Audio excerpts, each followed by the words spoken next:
ডাক্তারবাবু, হাঁসের ডিম খাবো না মুরগির ডিম খাবো?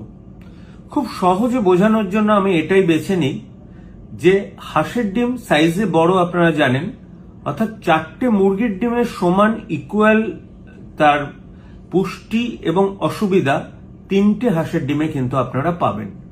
অর্থাৎ একটা হাঁসের ডিমে মুরগির ডিমের চেয়ে বেশি প্রোটিন পাওয়া যায়, যেমন কোলেস্টেরল এবং নুনের মাত্রাও কিন্তু হাঁসের ডিমে একটু বেশি থাকে। সুতরাং একদম ডিম খাবো না এটা তো ঠিক নয়। আমি আগেও বলেছি, যাদের হার্ট অ্যাটাক হয়ে গেছে, অ্যাঞ্জিওপ্লাস্টি হয়ে গেছে, তাদেরও এবং ডায়াবেটিক পেশেন্টদের তাদেরও কিন্তু ডিম সপ্তাহে 3টে মুরগির ডিম খেলে তাদের কোনো ক্ষতি হয় না এবং ডিমের সাদা অংশ তারা রোজই খেতে পারেন। সেক্ষেত্রে হাঁসের ডিম আপনারা সপ্তাহে 2 দিন বা সপ্তাহে 1 দিন খেলেন, যার খেতে ভালো লাগে। এবার দেখা যাক পুষ্টির ব্যাপারটা। একটা হাঁসের ডিমে প্রায় 130 কিলো ক্যালোরি থাকে, মানে 130 ক্যালোরি।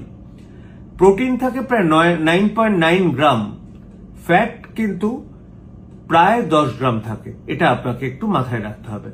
কার্বোহাইড্রেট 1 গ্রাম, ফাইবার খুব কম, সুগারও খুব কম। কিন্তু হাঁসের ডিমে যেটা মেন অ্যাডভান্টেজ, যেটা সাইজে বড়, এতে কিন্তু প্রোটিন এবং antioxidant, specially vitamin D, selenium, এগুলো কিন্তু মুরগির ডিমের চেয়ে অনেক বেশি পরিমাণে থাকে।